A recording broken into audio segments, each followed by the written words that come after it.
ये कहानी है एक इंसान की जिसने 400 से भी ज्यादा दिन तक दुनिया के सबसे बड़े और बेरहम समंदर पैसिफिक ओशन में जिंदगी और मौत की जंग लड़ी, वर्ल्ड रिकॉर्ड बनाया और 14 महीनों बाद वह जिंदा वापस भी आया।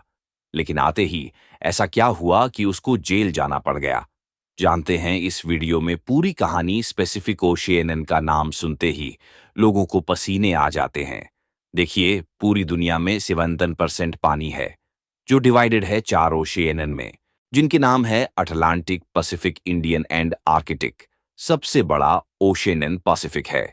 ये इतना बड़ा है कि जमीन का कुछ हिस्सा, जो 165 मिलियन स्क्वायर किमी बनता है, ये अकेला ओशियन 148 मिलियन स्क्वायर किमी को निकल सकता है।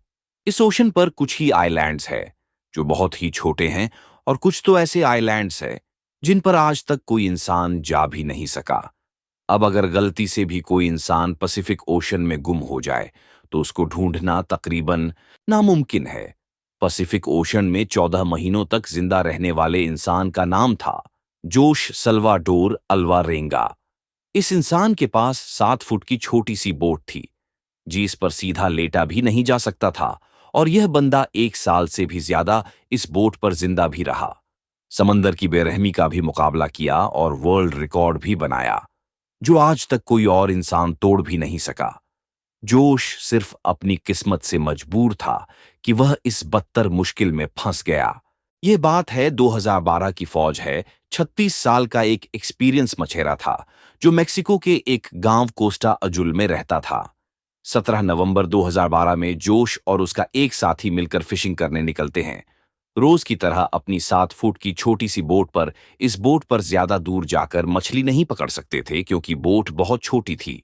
जिस पर एक इंजन और एक ही फ्रिज था, तो यहां कुछ ही मछलियां पकड़ सकते थे। दोनों ने 30 घंटे में वापस आने का फैसला। पीछे रह गया था। उनके पास एक रेडियो था, जिसके जरिए उन्होंने अपनी लोकेशन अपने बॉस को भेज दी और जवाब का इंतजार करने लगे। किस्मत इतनी खराब निकली कि रेडियो की बैटरी भी डेड हो गई। एक तरफ वह किनारे को देख रहे थे, दूसरी तरफ अपनी तरफ आते तूफान को, जो इतनी शिद्दत से आ रहा था मानो इनको जिंदा ही निकल जाएगा। तूफान के साथ हवाओं की शिद्दत इतनी तेज थी कि उनकी बोट किनारे से दूर होने लगी। कुछ ही देर में किनारा भी मंजर से हट गया और तेज लहरें इनको दूसरी तरफ खींचने लगीं। इनके बॉस तक जब वो मैसेज पहुंचा तो बहुत देर हो चुकी थी। बॉस ने एक सर्च पार्टी भेजी इनको ढूंढने के लिए, लेकिन हर गुजरते लम्हे जोश की बोट दूर से दूर होती गई। तूफान की वजह से ये लोग न तो कुछ देख पा रहे थे और न कुछ समझ पा रहे थे कि अब वह किस जगह पर है और किनारा किस तरफ है। हैरानी की बात यह है कि सिर्फ 5 ही दिन में इनकी बोट किनारे से 450 किमी पहुंच थी। छोटी बोट होने की वजह से इनको ढूंढ पाना और भी मुश्किल हो रहा था। ना इनके पास कोई फ्लेयर गन थी, ना इनके पास कोई ऐसी चीज थी आग लगाने के लिए, ताकि यह धुएं से किसी को सिग्नल देकर बुला सके। दोनों एक दूसरे को देखकर मन ही मन में सोचने लगे कि शायद अब बचना मुश्किल है। दिन पहले ही खाना भी खत्म हो चुका था। मछली पकड़ने के लिए भी उनके पास अब कोई साजो सामान नहीं था, क्योंकि जाल वो पहले ही छोड़कर आ चुके थे। दोनों का भूख से बुरा हाल था कि अचानक एक पंछी उनकी बोट पर आकर बैठ जाता है। ये दोनों एक दूसरे की तरफ देखते हैं और एकदम से उस पंछी पर हमला कर देते हैं, लेकिन उसको पकड़ नहीं पाते। दोनों को पता था कि हो सकता है पंछी फिर आए। कुछ ही देर में एक और पंछी आता है। इस बार दोनों बहुत तरीके से उसको पकड़ने का प्लान करते हैं। समंदर का खारा पानी पीने से इंसान की मौत हो सकती है। इस वजह से उन्होंने बारिश के पानी को प्लास्टिक की बोतल में स्टोर करना शुरू कर दिया, जिसको पीकर वो जिंदा रहते थे। लेकिन जब बारिश न पड़ती, तब वो प्यास बुझाने के लिए मछलियों और टर्टल्स का खून पीते थे, लेकिन वो भी तब जब उनको पकड़ने में कामयाब हो जाते थे। दिन गुजरते गए और फिर महीने। ये दोनों जीज मेंटल टॉर्चर से गुजर रहे थे। वो इमेजिन करना भी हमारे लिए बहुत मुश्किल है। आखिरकार जोश का साथी टॉर्चर बर्दाश्त ना कर सका और 4 महीनों के बाद उसने सुसाइड कमिट कर लिया। और अब बोट पर सिर्फ जोश अकेला था और उसके चारों तरफ पानी ही पानी था, जिसको देखकर उसको जिंदगी की कोई उम्मीद बाकी नहीं नजर आ रही थी। लेकिन अपने हालात से तंग आकर वह जैसे तैसे जिंदगी गुजारने लगा। मैप्स में देखा जाए तो एक अंदाजे के मुताबिक फौजे पैसिफिक ओशन के इस हिस्से में मौजूद था, जिसको दुनिया का खामोश तरीन हिस्सा माना जाता है, क्योंकि यहां से सिर्फ कार्गो शिप्स ही गुजरती है।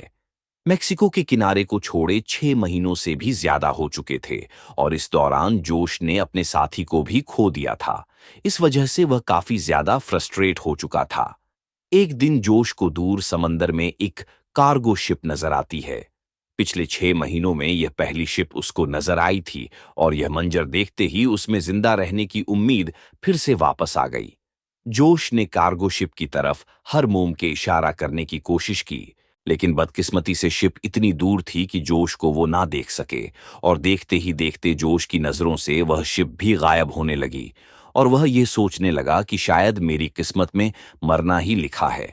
दोस्तों, जरा सोचो, 6 महीने तक आप दुनिया की ऐसी जगह पटक हो जहां पर आपको दूसरा इंसान भी नजर नहीं आता, और अगर एक लंबे अरसे के बाद आपको कोई दिखे लेकिन वह आपको ना देख सके और गुजर जाए तो आपको कैसा लगेगा। 11 महीनों के बाद अपनी इस छोटी सी बोट पर 8,000 के भी ट्रैवल कर चुका था। उसके कपड़े भी फट चुके थे और उसके पास खुद को सनलाइट से बचाने के लिए सिर्फ एक अंडरवेस्ट ही बचा। आखिरकार वह घड़ी आ गई जब किस्मत जोश पर मेहरबान हुई। फाइनली 4 और 29 दिन बाद 30 जनवरी 2014 को उसे अपने आसपास नारियल तैरते हुए दिखाई दिया और आसपास कुछ पंछियां भी मंडरा रही है।